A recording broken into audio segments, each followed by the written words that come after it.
رات کا آخری پہر ہے، مسجد خاموش ہے، چراغ مدھم روشنی دے رہے ہیں اور ایک انسان تنہا بیٹھا ہے۔ نہ اس کے پاس دنیا کی باتیں ہیں، نہ موبائل، نہ کاروبار، نہ شور، صرف وہ ہے اور اس کا رب۔ لیکن سوال یہ ہے، آخر ایسا کیا عمل ہے جس کے لیے ایک مسلمان دنیا کی ساری مصروفیات چھوڑ کر مسجد کے ایک کونے میں کئی دن گزار دیتا ہے؟ کیا راز ہے اس عبادت میں؟ کیوں رمضان کے آخری دنوں میں مساجد آباد ہو جاتی ہیں؟ اور وہ کون سا طریقہ ہے جو ہمیں سکھایا گیا ہے نبی کریم صلی اللہ علیہ وسلم کی سنت سے؟ یہ ہے اعتکاف، ایک ایسی عبادت جو انسان کو دنیا سے کاٹ کر اللہ کے قریب لے جاتی ہے۔ آج کی اس ڈاکیومنٹری میں ہم جانیں گے اعتکاف کیا ہے، اس کی فضیلت کیا ہے، اور سب سے اہم سوال، اعتکاف کا صحیح طریقہ کیا ہے؟ اسلام میں کچھ عبادتیں ایسی ہیں جو انسان کی روح کو بدل دیتی ہیں۔ نماز، روزہ، حج، اور انہی عظیم عبادتوں میں سے ایک ہے اعتکاف۔ اعتکاف دراصل دنیا سے وقتی طور پر الگ ہو کر اپنے آپ کو صرف اللہ کی عبادت کے لیے وقف کر دینا ہے۔ رمضان کے آخری 10 دنوں میں یہ عبادت خاص اہمیت رکھتی ہے، کیونکہ انہی دنوں میں وہ رات آتی ہے جسے قرآن نے کہا لیلۃ القدر، ایک ایسی رات جو 1000 مہینوں سے بہتر ہے۔ اسی رات کو تلاش کرنے کے لیے رسول اللہ صلی اللہ علیہ وسلم ہر سال رمضان کے آخری عشرے میں اعتکاف فرمایا کرتے تھے۔ اعتکاف صرف ایک عبادت نہیں، یہ ایک تربیت ہے۔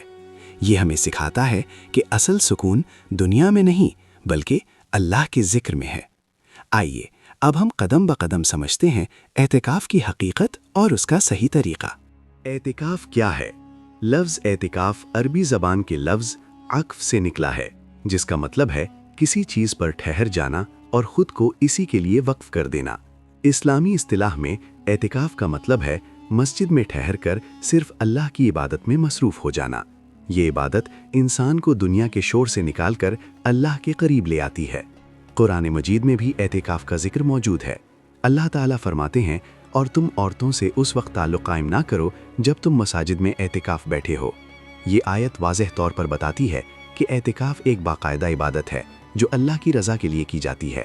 رسول اللہ صلی اللہ علیہ وسلم مدینہ منورہ میں ہر سال رمضان کے آخری 10 دن اعتکاف فرمایا کرتے تھے، اور آپ صلی اللہ علیہ وسلم کی وفات کے بعد بھی آپ کی ازواج مطہرات اعتکاف کرتی رہیں۔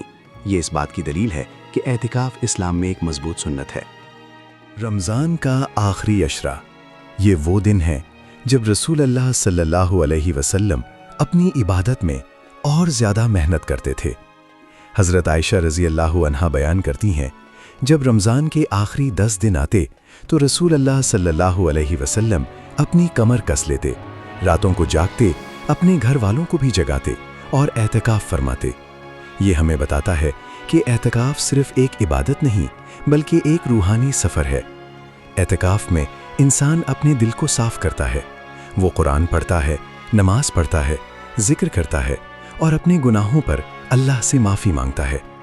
علماء کہتے ہیں، اعتکاف انسان کے دل کو دنیا کی محبت سے نکال کر اللہ کی محبت میں ڈال دیتا ہے، اور یہی اس عبادت کی اصل روح ہے۔ اب سب سے اہم سوال، اعتکاف کیسے کیا جائے؟ سب سے پہلے اعتکاف کے لیے نیت ضروری ہے۔ دل میں یہ ارادہ کیا جائے کہ میں اللہ کی رضا کے لیے مسجد میں اعتکاف کر رہا ہوں۔ اعتکاف کا وقت عام طور پر رمضان کے آخری 10 دن ہوتے ہیں، یعنی 20 رمضان کی مغرب کے بعد مسجد میں داخل ہونا اور عید کا چاند نظر آنے تک وہیں رہنا۔ اعتکاف صرف مسجد میں ہوتا ہے۔ مردوں کے لیے مسجد میں رہنا ضروری ہے، جبکہ عورتیں اپنے گھر میں ایک مخصوص جگہ پر اعتکاف کر سکتی ہیں۔ اعتکاف کے دوران انسان کو چاہیے کہ زیادہ سے زیادہ وقت عبادت میں گزارے، قرآن کی تلاوت کرے، نفل نماز پڑھے، ذکر کرے، دعا کرے۔ اعتکاف میں فضول گفتگو اور دنیاوی مصروفیات سے بچنا چاہیے۔ یہ وقت اللہ سے تعلق مضبوط کرنے کا ہوتا ہے۔ اعتکاف کے دوران کچھ خاص آداب کا خیال رکھنا ضروری ہے۔ مثلاً بلا ضرورت مسجد سے باہر نہ نکلنا، صرف ضروری کاموں کے لیے باہر جانے کی اجازت ہے۔